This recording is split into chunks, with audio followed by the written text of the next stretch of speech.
Good morning. So good to see you this day. We're just glad we already had a wonderful service earlier, and it's good to have this service and be together and be with each other. If you're visiting with us, we want you to feel at home. We want you to feel a part of everything that we do. We have a lot of announcements.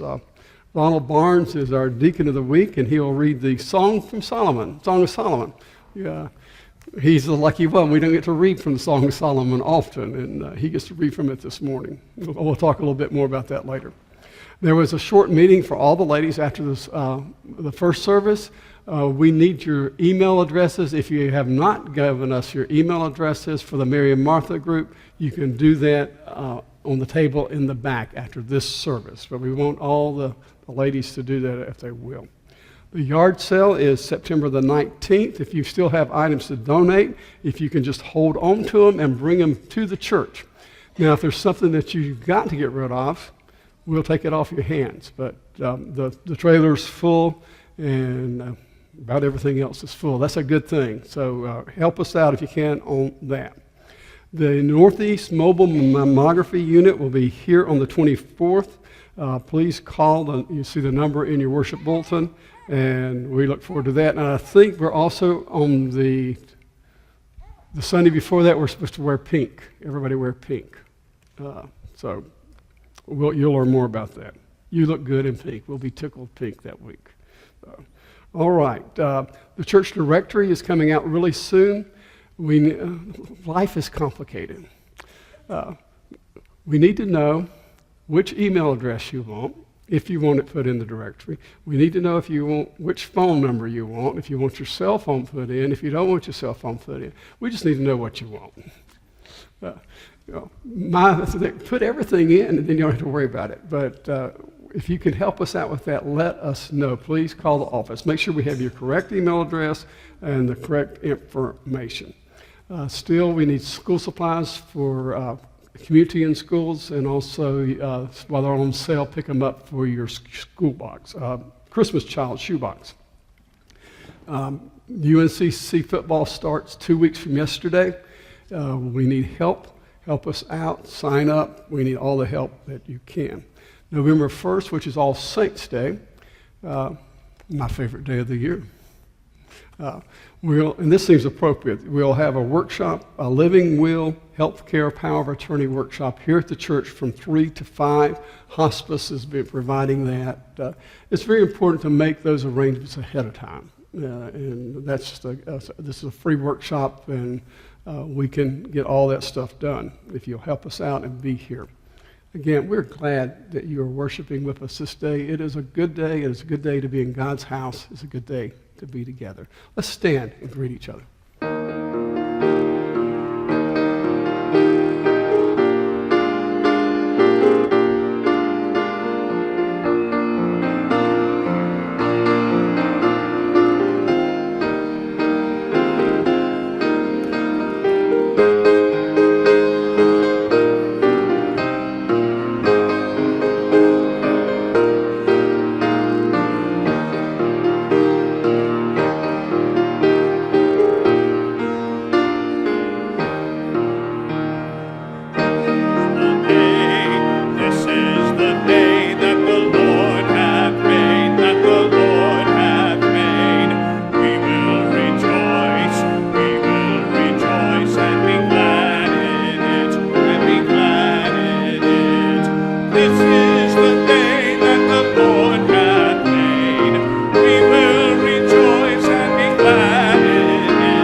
If you'll join me this morning in reading responsively our call to worship.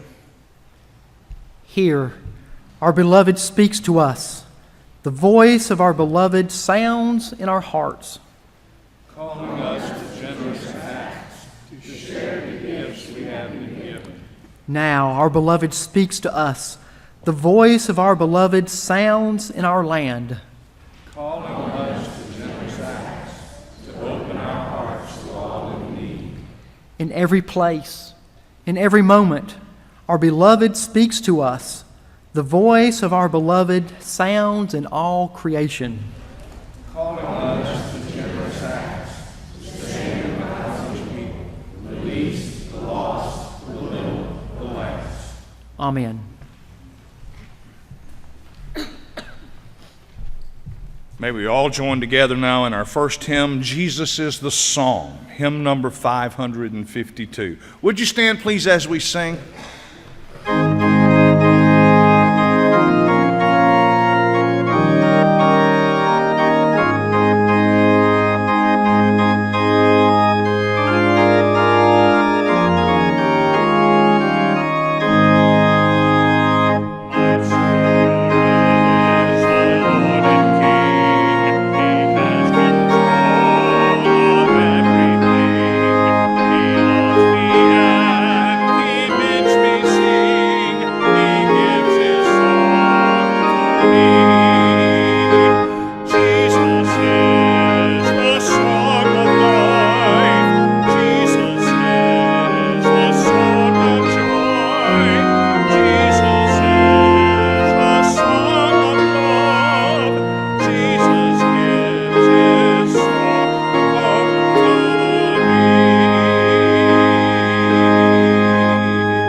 Deacon of the Week, Ronald Barnes. Good morning. Our scripture this morning comes from Song of Solomon, chapter 2, verses 8 through 13. And if you're looking it up, I'll give you a minute to find Song of Solomon. I did threaten to sing this morning, but no, I'm not going to do that to you.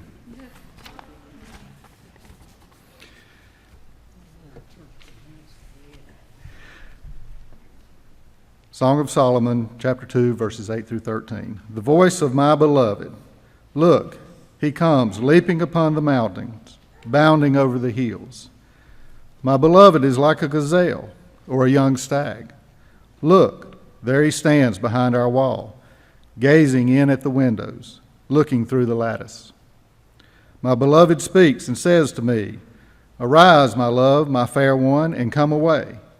For now the winter is past. The rain is over and gone. The flowers appear on the earth. The time of singing has come, and the voice of the turtle dove is heard in our land. The fig tree puts forth its figs, and the vines are in blossom. They give forth fragrance. Arise, my love, my fair one, and come away. Let us pray. Heavenly Father, you are the provider of all things, and for that we give thanks. We give thanks for all the beauty that surrounds us. From your word comes truth. Strengthen and inspire us to do the word that we hear and to live the faith that we confess. Make us quick to listen and slow to speak. And may we be blessed in all that we do and faithful in our action. Amen. Our children will come forward to meet Paul on the steps.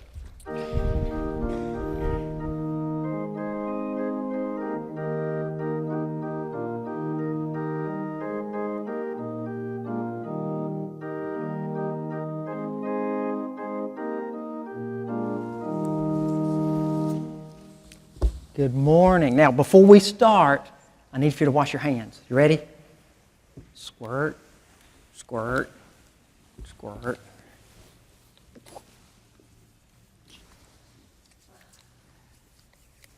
Okay. Now, I'm going to put on some rubber gloves. Make sure my hands are clean. Okay. Now, you know, we all clean our hands before we eat, don't we? Do you wash your hands? Now, here, you want some too? Here.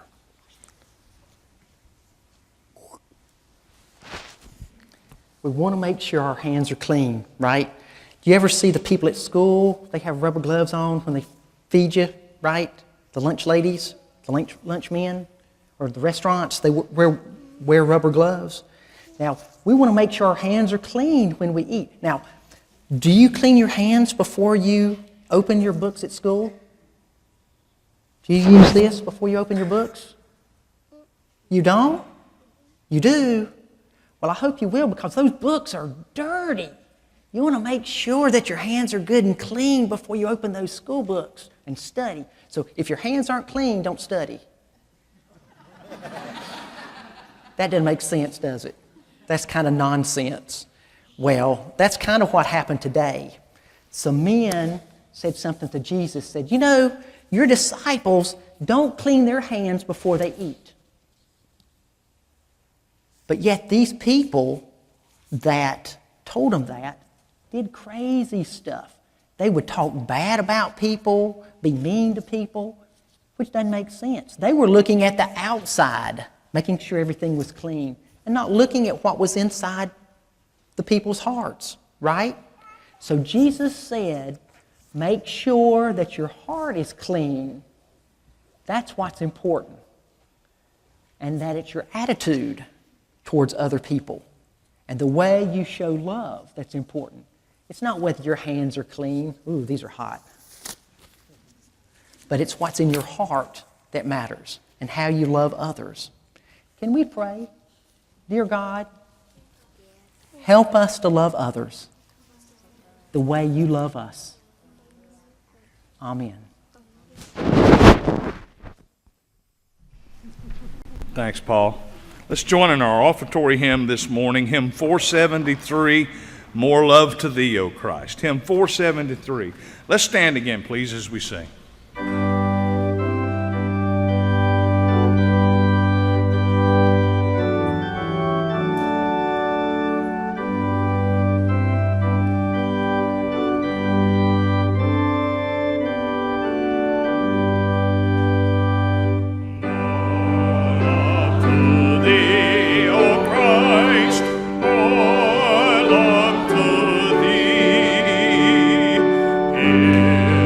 Of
Please pray with me. Dear Heavenly Father, thank you for this beautiful day, and thank you for this opportunity to be here today and to share with one another. Thank you for everything you have blessed us with. Please bless these offerings. In Jesus' name we pray. Amen. Prayer of Thanksgiving, Haley Frazier.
This morning, for our morning anthem, the Sanctuary Choir will sing the song, I Will Arise.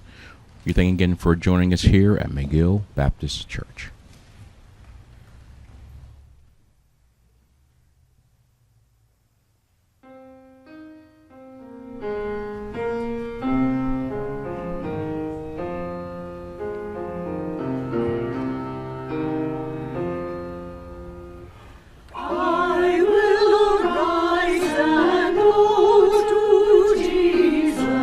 He will embrace me with his arms.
And now our Pastor Steve Ayers with the morning message.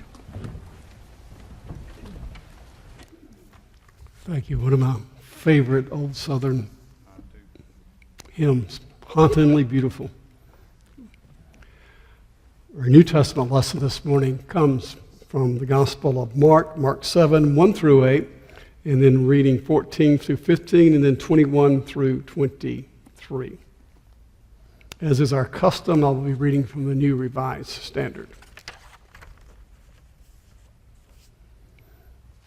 The early service, Ronald said he wanted to know how I was going to tie the Song of Solomon into the New Testament reading.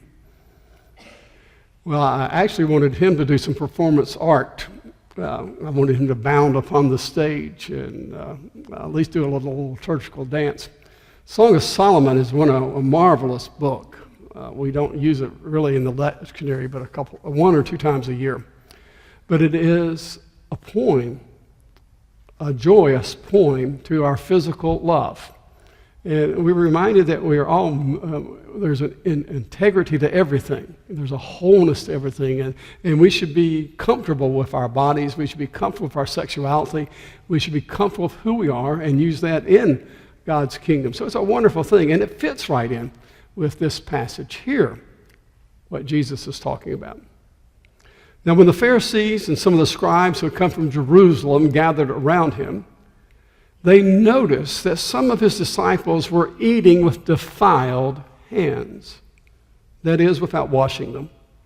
For the Pharisees and all the Jews do not eat unless they thoroughly wash their hands, thus observing the tradition of the elders. And they do not eat anything from the market unless they wash it. And there are also many other traditions that they observe, the washing of cups, pots, and bronze kettles. So the Pharisees and scribes asked him, why do your disciples, why do they not live according to the tradition of the elders, but eat with defiled hands? He said to them, Isaiah prophesied rightly about you hypocrites, as it is written, this people honors me with their lips, but their hearts are far from me. In vain do they worship me, teaching human precepts as doctrines. You abandon the commandment of God and hold to human tradition. Then he called the crowd again and said to them, listen to me, all of you, and understand. There is nothing outside of a person that by going in can defile. But the things that come out are what defile. For it is from within, from the human heart, that evil intentions come: fornication, theft, murder, adultery, avarice, wickedness, deceit, licentiousness, envy, slander, pride, folly. All these evil things come from within, and they defile a person. May God add his blessing to the reading and the hearing of his word, and may we know the truth of that word as we seek to live our lives. As we come to a time of prayer, we have many concerns. We remember Dr. Wicker, who has taken Thursday morning early to the hospital, and then Friday night in emergency surgery, they had to remove his left colon. He's doing well. Winfrey, as you know him, has a wry sense of humor. Yesterday, when I saw him, he looked at me and said, well, I have another pain. And so I thought it was only appropriate then to be very biblical with him. I said, physician, heal thyself. We do remember him. It's a very critical time, and he's doing well, but the next several days, he'll be in there at least 5 to 7 days. We also continue to remember Larry Day. Larry has an infection on his finger. He has severe diabetes, and there's a lot of problems there. They'll be doing MRI, and there's the risk of amputation, of course, and it's a very serious thing. So remember Larry and Martha in our prayers. Remember Buff Waddell. Buff's sister Lillian Goodman passed away. Buff talks a lot, but he doesn't hold a candle to Lillian. She could talk more than anybody else that I ever knew. And I think at one time when Buff was having surgery, Lillian was there, and I've never seen a long surgery pass so fast. I've never been so tired in my ears, too. She was a wonderful person and many friends within the church. They will be receiving friends this afternoon from 4 to 6 at Wilkinson's, and the funeral will be tomorrow at Mount Olive Methodist Church. So please remember all of these concerns and many more. And then Sir Richie was also in the hospital this week but has returned home. May we pray. Our Father, we are thankful that we can come together and share these concerns. There are many others that we know about, and people that we have known have suffered great tragedies in this week. We remember a friend of a member whose daughter gave birth to twins this morning, and one did not make it, and how sad that is, and our hearts grieve with that family. And we know that you are the great physician, and we may not understand all of these things in any way. We will just grieve. But we lift them up to you, and we know that there is nothing that can separate any of us from your love. We remember so many other people in this world that have similar heartaches, whose world is turned upside down. We know that you speak even in those situations too. And as we gather together this day, we remember Winfrey, and we remember Larry, and we remember Sue, and we're thankful that you are the great physician. We remember those that are grieving, whose hearts are sad, and we lift them up. And we remember more than anything else this day that we are family. We have been brought together. We share these concerns. We share these joys. We share this life that you have given us. We pray that you would give us the wisdom to know how we need to live our lives, to do the very things that we need to do, to give us the courage to act and to speak and to be. We're thankful for a new year that has started in the schools. We're thankful for the enthusiasm. We're thankful for all that goes on. We're thankful that you have given us minds to learn.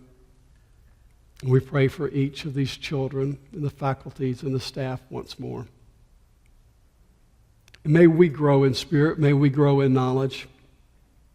May we grow in love. And we remember even now how you once taught us to pray. And so we pray together with one heart, with one voice. Our Father, which art in heaven, hallowed be thy name.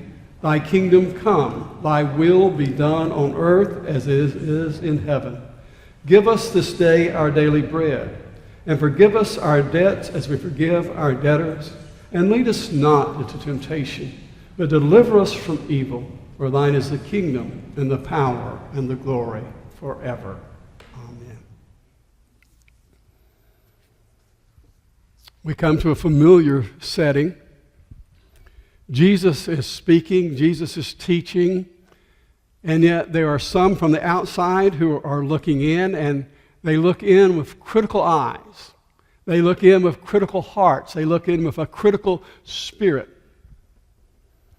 And they see that Jesus' disciples are not practicing thoroughly and completely enough the ritual practices of the day. Now, this is not to say that everyone needs to go out today and not wash their hands before they eat lunch. That's not what this is about. It reminds me of the story of a preacher's kid. It could well have been Steve Jr. And the child always was in every bit of dirt that he could ever get into, and every kind of scrap and every kind of things. And his mother was continually telling him to wash his hands. Wash his hands. He would come to the table and his hands would be dirty, and she'd send him out. And of course, being in the parsonage, he was close to church and to all that and this and that. And finally one day at supper, his mother noticed his hands were really dirty, and she sent him out, and he was just disgusted. And he said, germs and Jesus, germs and Jesus. That's all I ever hear in this house, and I've never seen either one of them. Our doctors would tell us today that it is a good practice to wash our hands. It does a really good job, and I think what you have to do, sing the happy birthday song 4 times. I don't know. Man, sing it as much as you want. Just wash your hands.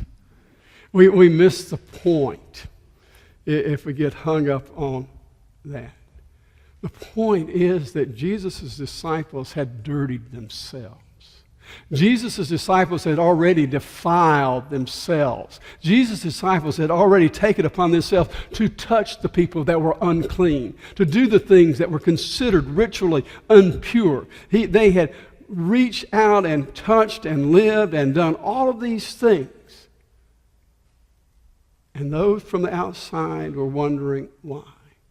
See, Jesus was attacking in every way he could this code of holiness. What does it mean to be holy? What does it mean to be righteous? What does it mean to be the child of God? What is it that God would want us to do? And as they were looking and as they noticed, as they became the hygiene police of the day, they said, your disciples are not washing their hands. Why are they doing this? How dare them? Jesus neither defends his disciples or anything else like that. He immediately says something else. He quotes Isaiah. And he says, the problem is not with them. The problem is with you. The problem is with you who would point that finger. The problem is with you who are worried about somebody else. The problem is that you are too concerned with what they are doing that you don't understand what you are doing. It's always the way it is, isn't it? It's so much easier to point out the problems with somebody else. We can look at somebody else with a very critical eye. And we can name them, and we can do that, and we can do that. It's like the differences in our lives. We think there's this dichotomy between black and white, good and evil, and this and that. We want it so clearly defined, and then we want to stick by to it. But that's not what Jesus is saying. Jesus is saying, look deep within your own self. Look at who you are and how you are and what you are doing. And he says, you're just a hypocrite. What makes Jesus the maddest in all of his ministry? What really riles and irks Jesus? And Jesus gets irked, Jesus gets riled, Jesus gets angry. It's being a hypocrite. That's the problem. We think we have it so defined. Clarence Jordan, who's the author of the Cotton Patch Gospels, and Steve is going to do the Cotton Patch Gospel in first of the year. And it's a wonderful, Clarence Jordan taught at Southern Seminary. He got fired, but he taught there anyway. And that's a mark of a good thing.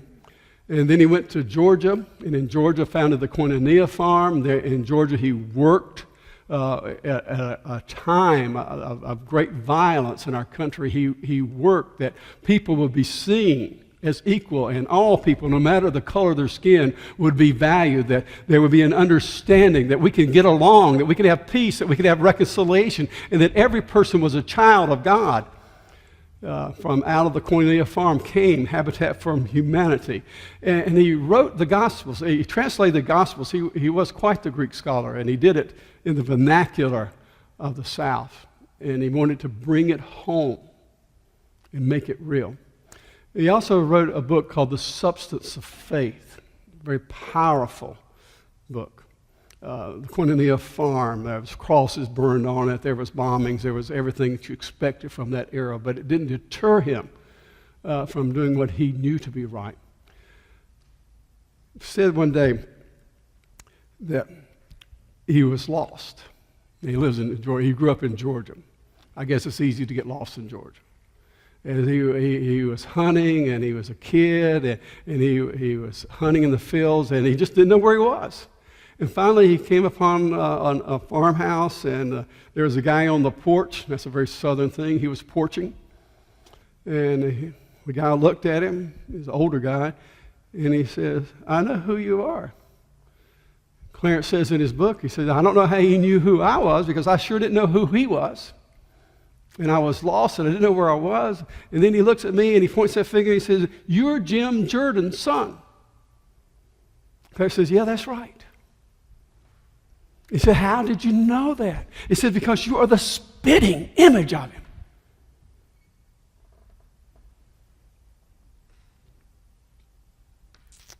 God wants us to be the spitting image of Him. The way we live our lives, the way we do our things, we should be showing the image of God in all that we are. We should show that we are God's children, and that's what it means. And Jordan was trying to explain that we get caught up on words. We think when it says that you should not take the Lord's name in vain, that we're talking about cussing. We do a great disservice to the commandment by thinking that's about cussing. That's just cussing, just a matter of vocabulary. But taking the Lord's name in vain is that mean that you're saying that you are a follower of God, you love God, but then your actions do not show it. They are in vain. They look to you and they look to you and they try to see these things, and it's not there. And that's what it means to be a hypocrite. And this is what really riles Jesus. And it says you are just sitting there, and deep in your heart and your life, you're just a hypocrite. You have no right to condemn. You have no right to do these things. You do not know. He says, you think what defiles a person is what goes in? It's not. It's what comes out. It's what comes out of our hearts and our lives. It's what comes out there. It's what we do. And he's saying, much as the Apostle Paul would pick up later, he says, we've all sinned. We've all come short of the glory of God. We've all missed the mark. We haven't done all that we could do. You know, misery loves company. I find comfort in that. I find comfort that this is the way we are. And in that I also find hope. Because God calls us afresh and again to rediscover who we are. That we are the children of God. And in us lies this great hope. And all we need to do is to start acting like it. We need to look like Him. Our actions need to show who we truly are. And it is we who should be the most loving, the most caring, the most generous. It is we who should stand up for the justice in the world. It is for us who stand up for the children in the world. We should be the ones that care the most. And when we do that, we will begin to look like Jesus. And others will see Jesus. They will see the love of God. They will see the face of God in the very things that we do. And if we don't, if we just talk the big talk and have this spirit of condemnation and judgment and worrying about how clean somebody else's hands are, then we have missed the mark. We have missed the boat. Jesus is calling all of us to live a life worthy of the name that He has given us. Our Jewish congregation will be celebrating High Holy Days next month in a couple of weeks. And I found a wonderful prayer from the Rabbi Jack Reimer in a book called New Prayers for High Holy Days. And it speaks of what we need to do from within. We cannot pray to you, O God, to banish war, for you have filled the world with paths to peace, if only we would take them. We cannot pray to you to end starvation, for there is food enough for all, if only we would share it. We cannot merely pray for prejudice to cease, for we might see the good in all that lies before our eyes, if only we would use them. We cannot merely pray, root out our despair, for the spark of hope already waits within the human heart for us to fan it into flame. We must not ask of you, O God, for wisdom and will, for courage to do and to become, not only to look on with helpless yearning as though we have no strength. For your sake and ours, speedily and soon let it be, that our land may be safe, that our lives may be blessed. What is inside is what counts. Discover inside that you are a child of God, and then let that love come out in what you do. And then you will be on mark. You will know the birth of love in Christ Jesus. This is what he's saying. Be the spitting image of our Heavenly Father here in this world. May we pray. Our Father, we come to you in this time, thankful and grateful for your gracious love, your gracious Spirit, all that you are, all that you do. We come here confessing our sins, that we have missed the mark, that we have not lived up to our potential, that we have failed, sometimes ever so miserably. But, oh Lord, we know it, and we confess it, and we turn toward you. And in you we find forgiveness, we find mercy, we find grace, we find love. And deep within ourselves we find your image. Oh Lord, let that so shine in everything that we do. Forgive us for the times when we have worried so much about the petty things that we have forgotten. Forgive us when we have asked of you to do things that we should be doing for ourselves and for our world. Keep us centered in what it is to be your follower. Oh Lord, we thank you for this day. We thank you for the life that we have in this day. May we use it ever so wisely. Speak to our hearts. Speak to our lives. Speak to who we are and what we might be. In your loving and precious name, we do pray. Amen. Our invitation is very simple. I want Jesus to walk with me. We invite you to come and be a part of our fellowship, our membership. We invite you to know that Jesus Christ is Lord of Lords. We invite you to know who he is. However he would lead you, we invite you to respond that we may rejoice together. I want Jesus to walk with me. May we stand and sing.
so glad that you have worshiped with us this day. In the early service, we had the Harbins family to come and to join with us. Chris and Karen, Jonathan and Joshua. Jonathan and Joshua are 11th and 12th grade. They come to us from the First Baptist Church of Huntersville. Do I hear a motion to receive? Motion is made. The second? All in favor, say welcome. All opposed, just raise your hand. The opposition. And you will enjoy, it's amazing, really amazing instances that come into our lives and how our lives are so crossed and how God sends people our way. The Paces and the Harbins, and they were at Southern Seminary at the same time. And in fact, the Harbins graduated the same time when I received my D.Min from Southern. And Jimmy Carter was our speaker that day, and they received their MDivs then. They have been, he grew up in Brazil. His parents were missionaries with the Southern Baptist Convention, and they were actually missionaries and got fired because they would not sign the 2000 Faith and Message. And they've become, like us, Cooperative Baptist Fellowship. So that's a mark of honor and a good thing. So, and they know the Newells real well. They were. Yeah, there's just all kinds of wonderful connections, and we appreciate it. And it's really interesting how they come to our congregation. Talking to Karen, in the same paragraph, she said that Robert Klutz talked to her about the church, talked to her about the garden, and some other things, and we don't even know how it came up. They're talking about driver's education. And then he had gone down, they'd gone to the herbal store on Union Street, and the lady there is a Wiccan. And they found out that they were looking for a church. And she says, well, if you're looking for a church, you need to go to McGill because they practice what they preach. And I thought, well, gosh, what a wonderful recommendation. And so they started visiting with us, and the reason she said that was she knew our relationship with Rain and one of the clients that we have been very close to. And you never know what a difference you make as a congregation, and you're making a difference. And I just think that's wonderful, and so we rejoice in that. Paul's going to get the kids down and dirty today. They're going to slip and slide down the bank. 5 o'clock. 5 o'clock. So sixth graders up, come on out and have a good time. Lindsay's. Oh no, that was an announcement. You were taking care of that. Lindsay's got a good core for the youth choir too.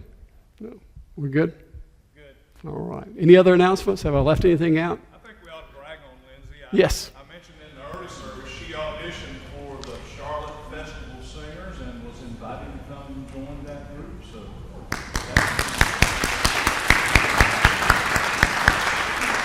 Well, that does not surprise us. We are proud. We're proud of Lindsay and all of her work with us here. And now we go from this place because we are the church. We're the church of Jesus Christ. And we must bear his image. And we must take that image into the world that he has so loved. And so must we. People must see him in all that we do. So go and do and be. In the name of the Father who loves us all. In the name of the Son who came to show us what that love truly is all about. And in the name of the Spirit that leads us afresh and anew, we pray. Grace to you, grace to you, God's great grace to you. As you walk through your life, in joy or strife, God's grace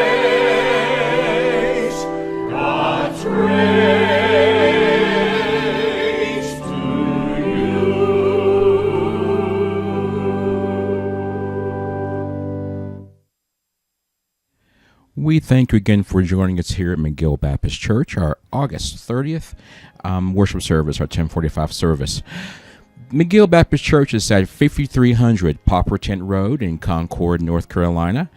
Our phone number is 704-788-1180, and our website address is www.mcgillbaptist.org.